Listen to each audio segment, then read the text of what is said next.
Hello students, आज हम प्रश्न संग्रह 5.1 का आगे का सवाल देखेंगे। हम इससे पहले क्वेश्चन 1, क्वेश्चन 2 एक वीडियो में देख चुके हैं, दूसरे वीडियो में क्वेश्चन 3 और क्वेश्चन 4 समझ चुके हैं। अब आगे का हम क्वेश्चन 5 और क्वेश्चन 6 देखेंगे। हम देखते हैं कि ये कुछ क्वेश्चन में क्या पूछा गया है। तो पहले क्वेश्चन 5 को रीड करते हैं। प्रश्न पढ़ना बहुत जरूरी है। सिद्ध करो कि P निर्देशांक 2 ऋण 2, Q निर्देशांक 7 3, R निर्देशांक 11 ऋण 1 और S निर्देशांक 6 ऋण 6 ये चारों बिंदु समांतर चतुर्भुज के शीर्ष बिंदु हैं। तो जैसा कि मैं सूत्रों में बहुत पहले वीडियो बनाया गया था, उसमें बताया गया था कि कब कोई चतुर्भुज समांतर चतुर्भुज होता है, समचतुर्भुज होता है, वर्ग होता है, आयत होता है। ये सब सिद्ध करने के लिए उन चतुर्भुजों की कसौटियों को याद करना होगा। हम समांतर चतुर्भुज और यहाँ पर ये क्वेश्चन 6 समचतुर्भुज का दिया गया है, तो ये दोनों की कसौटियाँ समझते हैं अभी फिलहाल। बाकी कसौटियाँ उस सूत्र के वीडियो में आप लोग देख सकते हो, जिसमें वर्ग और आयत का बताया गया है। तो जिस चतुर्भुज की सम्मुख भुजाओं की दोनों जोड़ियां सर्वांग सम हो, वह चतुर्भुज समांतर चतुर्भुज होता है। यह समांतर चतुर्भुज की कसौटी है। 9th के भूमिति में पार्ट 5 में ये सिखाया गया था आप लोगों को। तो उस कसौटी का उपयोग करके हम यहाँ पर ये सिद्ध करेंगे। तो यहाँ हम जब सवाल पढ़ लेते हैं तो हम अपनी तरफ से 4 बिंदु ऐसे लाइन से न लिखकर एक छोटा सा चतुर्भुज आकृति बना लेते हैं। कोई भी 4 भुजा वाली आकृति, उसमें लाइन से क्रम से ये चारों नाम लिख देते हैं, P Q R S।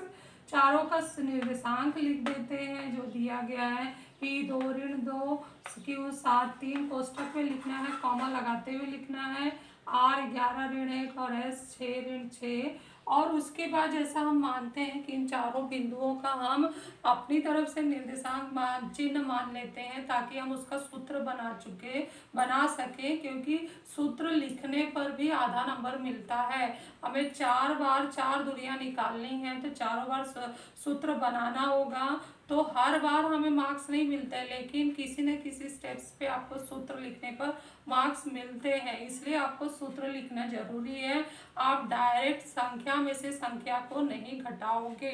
तो इस तरह से ये संकेत मैंने डाल दिया है। इस P को x1 y1 ले लिया, माना Q x2 y2 है, माना R x3 y3 है, माना S x4 y4 है।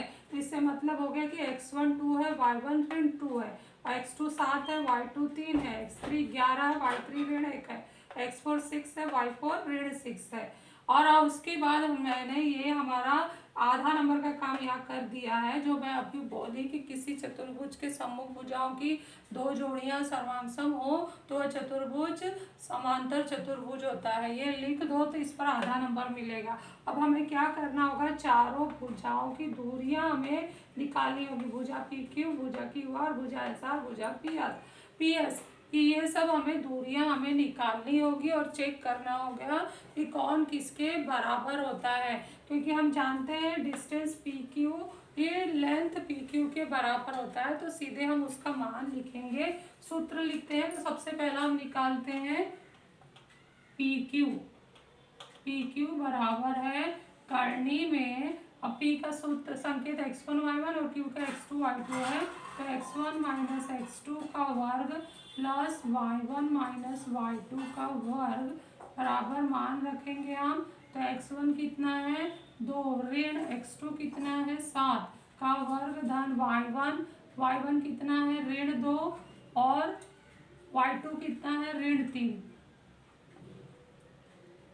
2 ऋण 7 ऋण 5 का वर्ग धन ऋण 5 का वर्ग। तो ऋण 5 का वर्ग भी 25 होता है, तो 25 ऋण 5 का वर्ग 25, तो ये हो गया करनी में 50। इसको हल करना है तो हल करके भी लिख सकते हैं, 25 गुणे 2, तो ये हो गया 5 करनी 2, अंदर आ जाएगा 25 का। इस तरह से यहाँ मैं लिख देती हूँ 25 गुणे 2। 25 पूर्ण वर्ग वाली संख्या है, ये अपूर्ण है, तो 25 जो है 5 बन के बाहर आ गए करनी के, और 2 पर करनी लग गया, तो ये PQ का मान आ गया। इसको नंबर हम 3 डाल देते हैं, इसका उपयोग होगा आगे। अब नेक्स्ट हम चौथे नंबर पर दूसरा भुजा निकालते हैं क्यू आर बराबर, उसका पुनः हम सूत्र बनाएंगे तो x2y2 है और x3y3 है, तो x2 माइनस x3 का square plus y2 minus y3 का स्क्वायर बराबर हो गया x2 हमारा कितना है 7, 7 ऋण x3 कितना है 11 का वर्ग धन y2 कितना है 3 माइनस y3 कितना है -1, तो बड़ा ब्रैकेट लगा देते हैं वर्ग।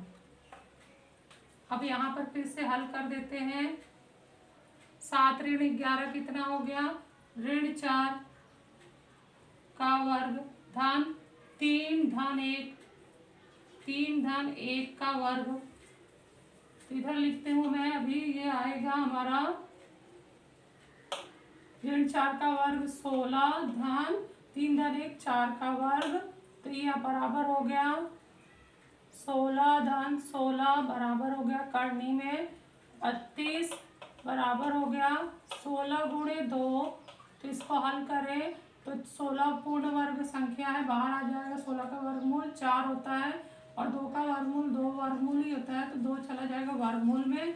और ये मान हमने कौन सा निकाला था क्यू आर का, तो इसको जरा हम नंबर अच्छे से डाल देते हैं, ये नंबर उपयोगी है, 3 4 पे ये एंड हुआ था। अब इसको हम नंबर डाल देते हैं 5, क्यू आर बराबर है 4 करनी 2, तो हमारा 2 आ गया। हम अगला अभी नेक्स्ट देखते हैं, क्यू आर के बाद एस